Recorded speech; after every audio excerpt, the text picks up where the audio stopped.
Francesca! Did you get the wedding invite from my daughter yet? It should have arrived in the mail. Good morning, Gladys. Yep, Becky's invite came this morning. 2 months on Saturday, right? Have you seen the venue? I bet you were surprised when you found out she's getting hitched at a hotel of that caliber, right? Right? Yeah, I gotta admit, I wasn't expecting that. I heard a few celebrities got married there recently. I even read that it's the King of Saudi Arabia stays there when he comes to the States. I thought I was misreading it at first. That's right! Isn't it amazing? It really is. I can't wait to see what the ceremony's like. My Becky outdid herself this time. She really is incredible. I always knew she ended up bagging herself a rich, high-spec guy. We're finally moving into the upper echelon of society, my dear. And this wedding is where our ascent begins. We're going to the moon, baby! I couldn't be more proud of my amazing daughter. Her big brother might have failed miserably, but she more than makes up for it. Failed miserably? Just to clarify, you're talking about my husband, aren't you? Of course. Sean's my only son. Who else would I be talking about? Right, I thought so. I still have no idea why he married someone like you. I've been racking my brains over it since the day I met you. And I've accepted that I'll probably never understand. Love makes people do the craziest things. Lovely. Thanks for that. It's such a waste to think he graduated from one of the most prestigious colleges in America and works for a major global company. But the best wife he could find was a broke loser raised by a single mum. It breaks my heart. It really does. It's obvious you were only ever after his money. You couldn't be more wrong, Gladys. I love Sean for who he is. I'd still be his wife if he worked at Walmart. The money is incidental. I'm sure Becky feels the same about her husband, too. I wonder. You may be too wet behind the ears to have realized this, but women tend to be more calculating than men. Not that it's wrong for money to be a priority when choosing a partner. That's not a gender thing. It's a human thing. And it's good common sense in my eyes. But please, Francesca, you can't be serious when you said you would have still married my Sean if he worked at Walmart?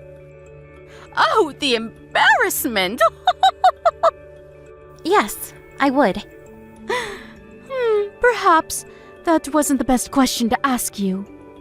You can say whatever you like. Now you already have your grummy mitts on the pot of gold at the end of the rainbow. It doesn't matter, though. I know your true colors, whether you admit to them or not. In any case, I don't acknowledge you as my son's wife, and no children you bear will be part of this family. You're the cursed spawn of a single mother, and we don't need dirty poor people blood tainting our proud lineage. You do well to remember that, Francesca. Yes, I know, Gladys. You remind me almost every day. But what's wrong with being raised by a single mom? I know tons of great people who grew up without one of their parents. Everyone knows people raised by single mums are bad. Vulgar, crude people. And it's best to stay away from them and their ilk whenever possible. Now, I understand we are where we are, and that you can't help it. But you could at least go to the effort of not looking like you were dragged up from the gutter. You look more like you belong in a sleeping bag on the street than in Holy Communion with my son. And don't even get me started on your unfortunate face. Your features scream poverty from a mile off. My family, on the other hand, our faces give off an air of refinement and sophistication. Anyone would think we were aristocrats from the way we look. You're a filthy peasant at the genetic level. Oh, I almost feel sorry for you. Imagine being cursed with that face not even a broke single mother could love. People probably cross the road when they see you coming because they think they're about to get robbed or catch malaria. That's enough.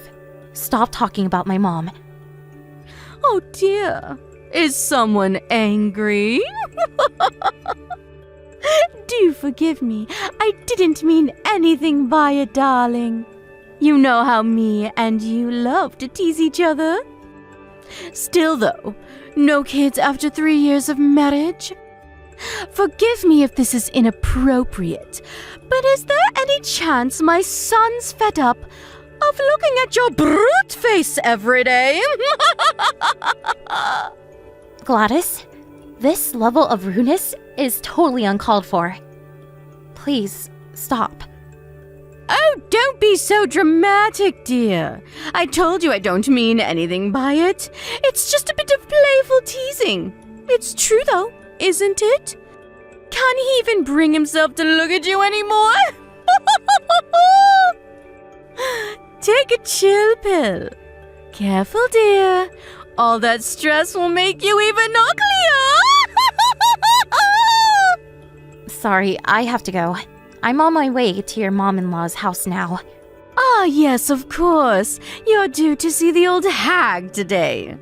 Be a darling and say hi to the old hag from me, would you? That is, if she hasn't kicked the bucket and started decomposing already. Oh, I'm counting on you to change your diapers, dear.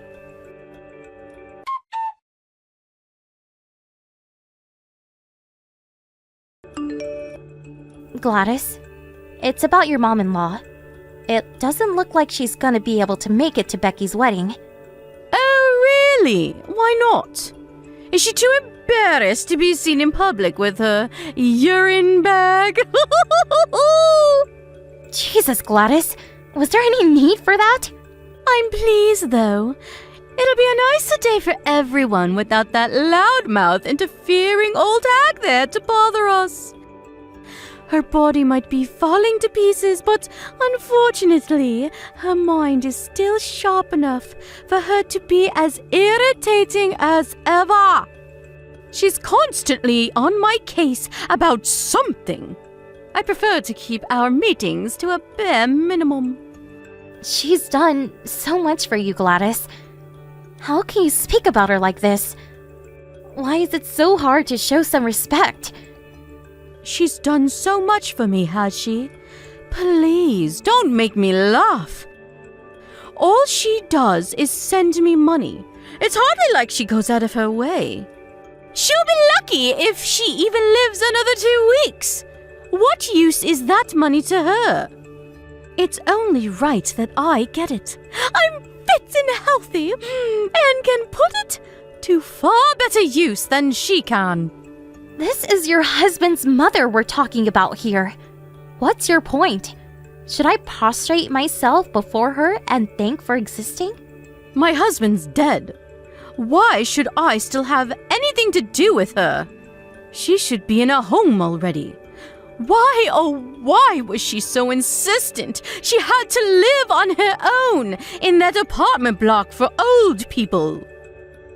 I swear my phone rings every 5 minutes with something. Please, will you come see me? I ran out of food. My potty's full. I'm sick and tired of her, and the sooner she kicks the bucket, the better. But you don't even visit her. I'm the only one who ever goes. I used to go before you did. Besides, it's your duty as my son's wife to look after my decrepit mother-in-law. I just know you're not complaining about fulfilling your duties to this family. You wouldn't do that, would you? No, Iris is lovely to me, and I'm happy to help her. Fantastic! Then keep doing it and stop talking back to me. I'm in a good mood today, so I'll let it slide. But back in my day, a wife wouldn't be stripped butt naked and forced to sleep in the yard for giving her mother-in-law attitude like this.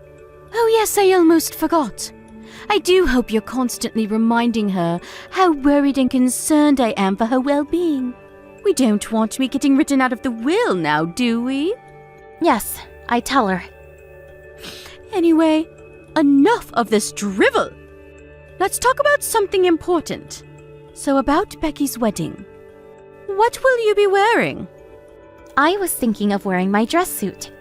Surely not the same one you wore to my cousin's wedding. Yes, that one. You silly girl. We're moving up in the world now. You can't wear that shabby pile of rags to this wedding. I advise you throw it in the trash where it belongs and get a hold of something respectable. Besides, it's a wedding, not a freaking business meeting. A woman your age should be wearing a proper dress. A dress? Okay, got it. I'll arrange something before the wedding. I imagine you'll probably rent something. But you better not show up wearing any cheap crap. We have a reputation to uphold. Trust me that people at this wedding know cheap when they see it, as do I, obviously. I'll never forgive you if you embarrass us. If you do rent, make it something expensive. Can you imagine the shame if my son's daughter showed up in a cheap pile of rags? We'll never live it down. Do not embarrass my daughter on the most important day of her life. I won't. It's easy enough to say that, but I mean it. You better not disappoint me, Francesca. You have the dress sense of a Nigerian tribesman, so I can't help but worry you'll come in something ridiculous. Relax, Gladys. I'll look the part. I promise. The last thing I want to do is embarrass Becky on her wedding day. I suppose I'll just have to take your word for it. To be honest, I'd much rather you didn't come to my daughter's wedding at all. But she insisted on having you there. You're lucky. She's a lot more tolerant towards poor people than I am. Right. Becky's great. She's always been kind to me. Her husband's family are of excellent prodigy, too. They have records of their ancestry going back to medieval Europe. They even have a coat of arms. Does your family have a coat of arms? What am I saying? Of course it doesn't. Anyway, I digress. Don't let us down, Francesca. If you show up in something cheap and tacky, I can assure you, you'll be the first taxi home. I don't care what Becky says.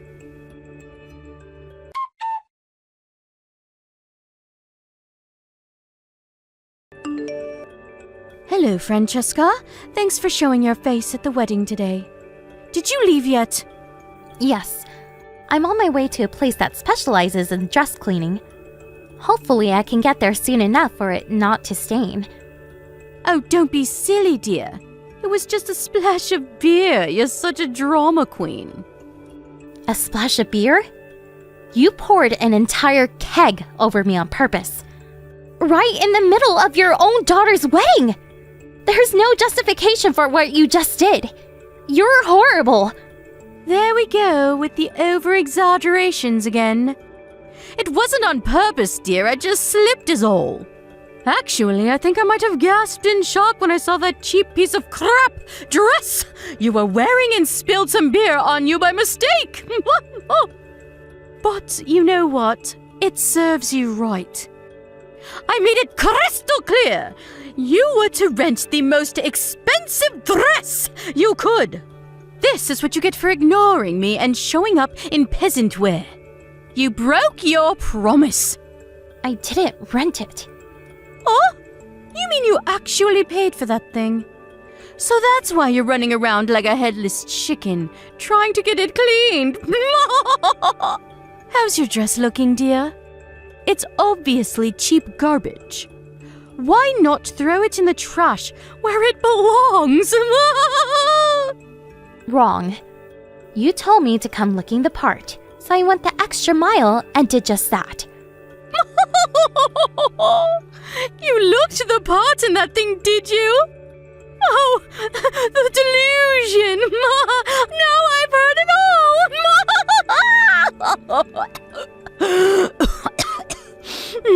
Go on then, tell me, how much did it cost? 100? Oopsie, my mistake. I forgot that $100 dress would count as high class to you. Gladys, I borrowed that dress from your mother-in-law. It's worth over $10,000. Excuse me? The reason I'm rushing around like a headless chicken trying to get it cleaned is because it's not mine. I borrowed it. I can never afford a dress like this. My mother-in-law? You borrowed that dress from Iris? Yes, exactly. I see. Is it okay? It's not going to stain, is it? Yeah, I think it'll be okay. I still told Iris, though. You did what? You fool! What have you done? What did you say? I told her you poured a keg of beer over me. No. I told you, Francesca. It was an accident. I didn't pour anything on you. I slipped. That's all. It really didn't look like that to me. You've got it all wrong. Tell her I made a mistake. Set her straight this instant. No way. Sean saw you pour beer on me. There are a bunch of other witnesses too. There's nothing to set her straight on. That's exactly what you did. Stop talking back to me and message her now. Tell her I slipped. Why? What do you mean, why?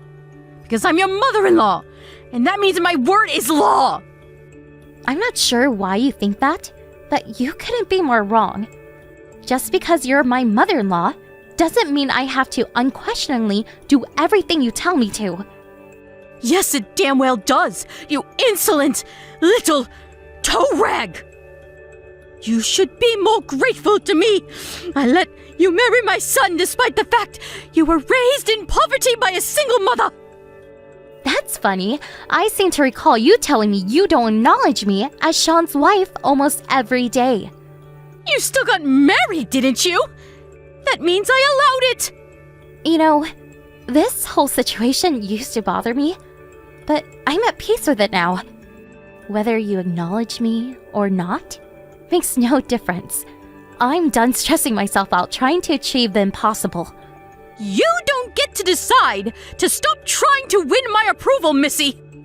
Anyway, forget that. Hurry up and message Iris. Tell her I didn't do it on purpose. I'll make my son divorce you if you don't.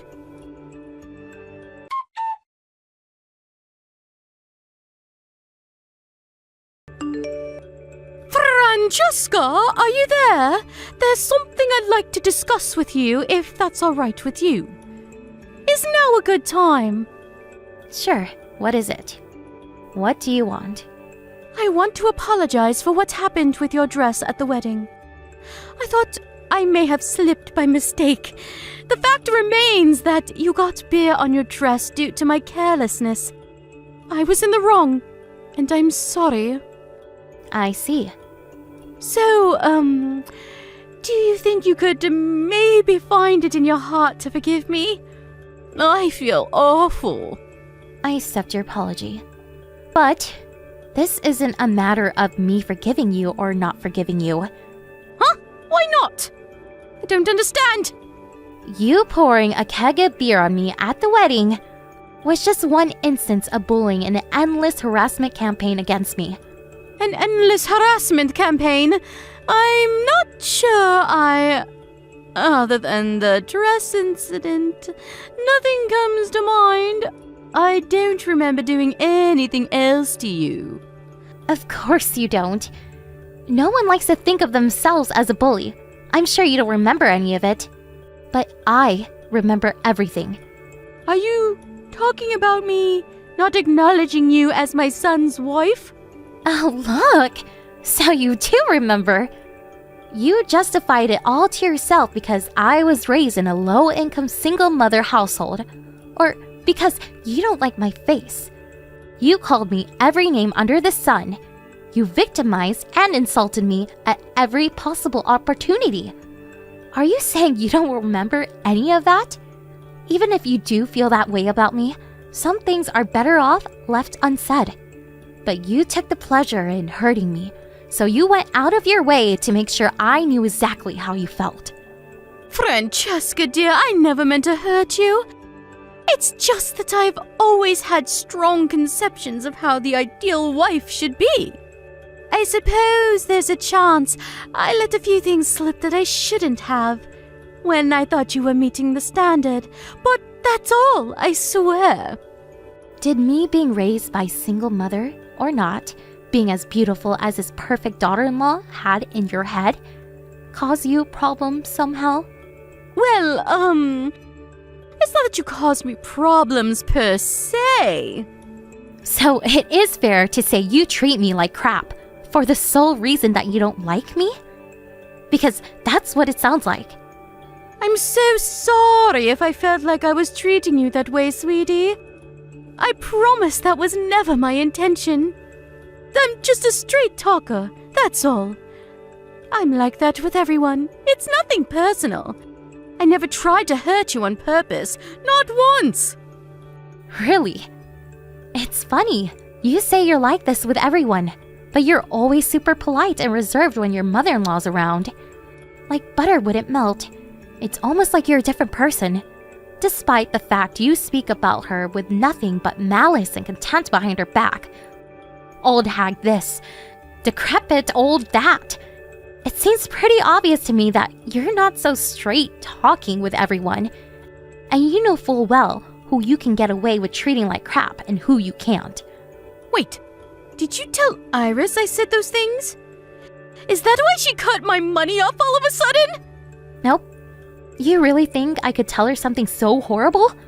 Don't get me wrong, I think she has a right to know, but she'd be so crushed I could never bring myself to do it.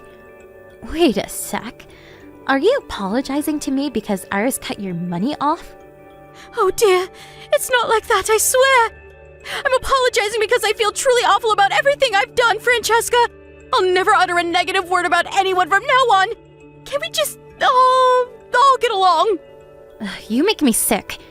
You wanted nothing to do with your mother-in-law until now. You spoke about her with hatred and contempt and forced what should have been your duties to take care to her onto me. Now she cuts your money off and you're suddenly nice as pie. Whether you apologize to me or not makes no difference to how she feels about you.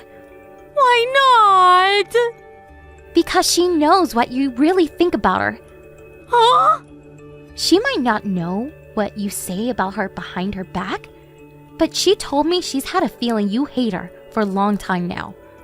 Think about it. She's been giving you money every month for years now. In spite of that, you literally never visit her, and you keep contact to an absolute bare minimum. Don't you think that's a little messed up? How could it be messed up? You're my oldest son's wife. Looking after my mother-in-law is your duty. I'm hardly a spring chicken anymore, dear, and looking after her isn't light work. It makes far more sense that someone young and sprightly like yourself do it. You were sprightly enough to go on holidays and to concerts with the money she gave you.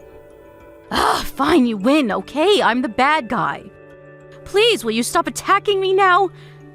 I won't be able to get by without that money from my mother-in-law. My husband's not around anymore, and his inheritance is all but gone. I heard he left you a lot of money. The fact it's almost gone can only mean you wasted it all on frivolous crap. Francesca, please, I'm sorry for everything. I accept I'm in the wrong. There's no excuse for treating you the way I have. I'm sorry I was so mean to you. I'll never do it again, I swear. I apologize from the bottom of my heart. I'll even start looking after Iris again. Please, will you talk to her for me? She'll listen to you, dear. Will you make her see sense? But she has seen sense, Gladys. That's why she cut off your money. As for me, I want nothing more to do with you. Sean and Becky told me they're happy for me, never to speak to you again too. I'm done putting up with your crap and doing everything you tell me. Don't be silly, dear. How is never speaking to me again going to work? Are you just going to blank me at every birthday and Christmas? What about weddings and funerals? Let's be mature adults about this. I'm cutting off all ties with you. And not just me either. Sean and Becky said they want as little to do with you as possible from now on. What? My own children? No, this can't be happening. They both warned you countless times to stop bullying me. But you ignored them every time. It went in one ear and out the other. They're at their wits' end with you, Gladys. You left them with no choice but to cut you out of their lives. Sean saw you pour that keg of beer over me at the wedding with his own eyes. And he said he'll never forgive you as long as he lives. Oh, this again! I apologized for that! Speak to him for me, please! I'm telling you, I'm sorry here. We're way past apologies now. You bullied, victimized, and harassed me ever since me and Sean got married. Whenever I came to visit, you made sure everyone else got to eat delicious, warm, freshly cooked food, while I got a cold plate of leftovers. I remember you even put trash on my plate once. You insulted and belittled me to no end whenever we talked over text. You even treated your own mother-in-law with contempt. I'm so sorry. You're right, I crossed the line. But I see the error of my ways. Please, darling, I'm begging you. Won't you have a word with everyone and convince them to give me another chance? You're the only one who can help me now. I'll acknowledge you as my son's wife and a part of this family. I'll never be mean to you or anyone else again. Like I said, too little, too late. Whether you acknowledge me or not makes no difference. Even if you told Sean to divorce me, he wouldn't listen to you. I realized a long time ago, I don't need the approval of the likes of you. No. How am I supposed to get by on my own? You have no idea how much I needed that money for my mother-in-law. My pension and what's left of my husband's inheritance aren't just going to cut it. I'm begging you, please give me one last chance. At the very least, please convince Iris to forgive me. If you're well enough to do things like go on expensive holidays and bully me, you're well enough to work. I advise you put that energy of yours to more productive use from now on by getting a job. I no longer acknowledge you as my family, so I appreciate if you stop thinking me as your daughter-in-law.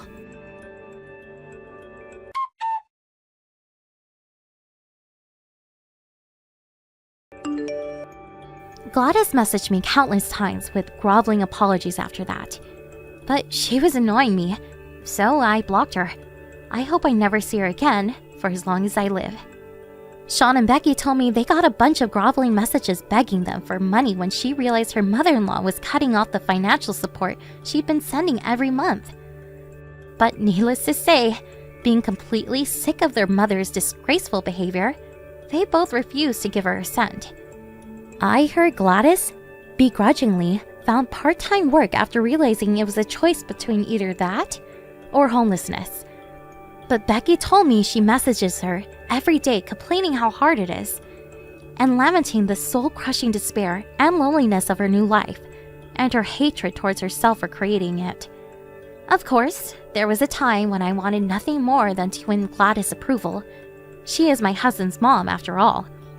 But that changed the moment I heard her talking about her aged mother-in-law like garbage. I accepted that sometimes there are people it's better not to have their approval of, and my life has been a whole lot easier ever since.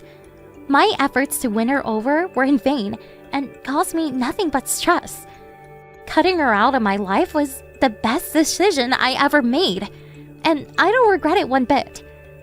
I had no idea what her life would look like from here on out, but no matter how bad things get, Me and my husband have no intention of helping her. She brought this all on herself, and I think it could actually do her good to learn the hard way that actions have consequences. There wasn't anything in particular that I meant I had to carry on seeing her, so breaking things off was a piece of cake. It's amazing what a breeze life can be when it doesn't have toxic people in it. I feel blessed to be surrounded by my amazing, supportive family who genuinely want the best for me. Here's a shout out to my husband Sean, my sister-in-law Becky, and let's not forget Iris. They're the kindest people I've ever met. It's a miracle that someone like Gladys managed to raise such wonderful kids. I want to dedicate my life from here on out being there for all of them, now and forever, through thick and thin. That's my idea of happiness. I want our lives together to be full of smiles and laughter, overflowing with kindness and consideration, because love is what makes the world go around. Whatever you do, guys, don't be a Gladys.